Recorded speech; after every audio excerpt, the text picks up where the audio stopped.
let's talk Cowboys, Irv. See what can you give me the insight? I mean, I know you've negotiated your contract with Jerry Jones and things of that nature. We've seen it with Dak. We've seen it now at CeeDee just last year. And now Micah's going through it again. And we know they're not going to let him go. He's not going to walk. And they're also not going to, they're going to pay him. He's going to be there. What gives? Like, what insight can you provide to us as to why the business is conducted the way that it is, Irv? Yeah, and I heard all of the things that Stephen Jones said. You know, you got to have guys that want to do a contract, and you can't just pay a guy $5 million over. You know, we know the game that goes back and forth. Reality is, I think what they should do with Micah Parsons is make him that generational type player. Do the same thing with Michael Parsons as Kansas City Chiefs have done with Patrick Mahomes. If I'm Jerry, I'm stepping out right now and trying to give Michael Parsons a 10-year, $450 million deal. Okay. For 45 a year. But listen, and it's over 10 years, so you can spread that out and put a lot on the back end and help with the cap and give him the money right now. I want you to do what they did with Patrick Mahomes right here. And then you can always go into his contract to help with other contracts. Michael Parsons isn't going anywhere. He sings the praise. He loves the star.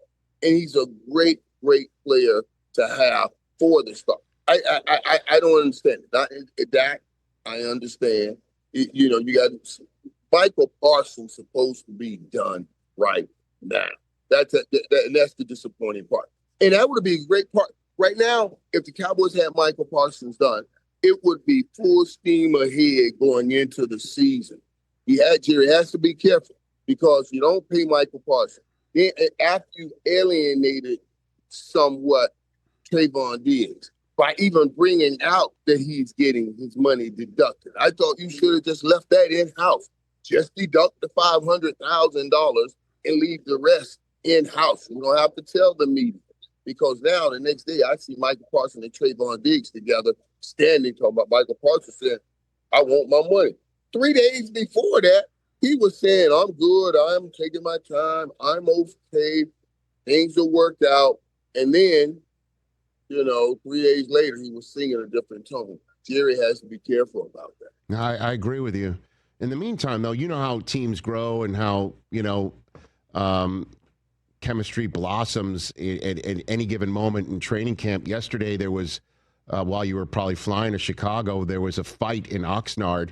You're one of your typical training camp fights, and Brian Schottenheimer stepped in, cursed people out, made them run, including coaches.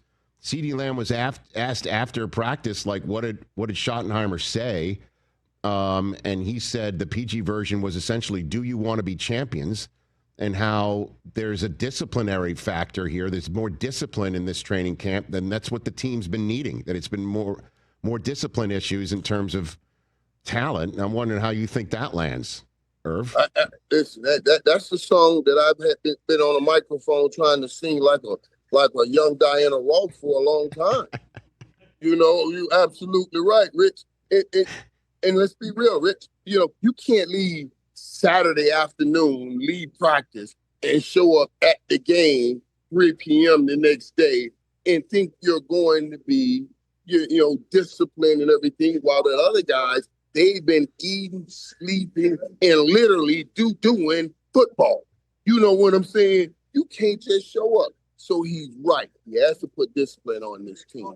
And I like when I see somebody, you make a mistake, you jump off sides, you go pay for it. Those kind of things that makes a difference and make a champion. I'm telling you, Shotty's got me excited.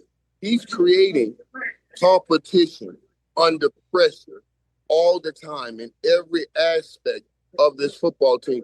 And what do you think in the end of games, what does it take to win?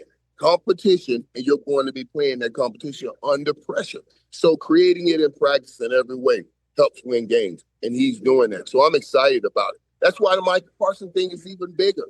Why don't you want to give him every chance in his first year by making sure he has everybody and not dealing with these things that you can control? Just get the deal done. And the few minutes. Don't tell me how rocky the waters are. I don't care how much the ship is shaking. Just bring and shake the ship in and dock and say we got Micah Parsons signed. That's all you need to do. Catch the Rich Eisen Show live weekdays from 12 to 3 p.m. Eastern on Roku Sports Channel in the U.S.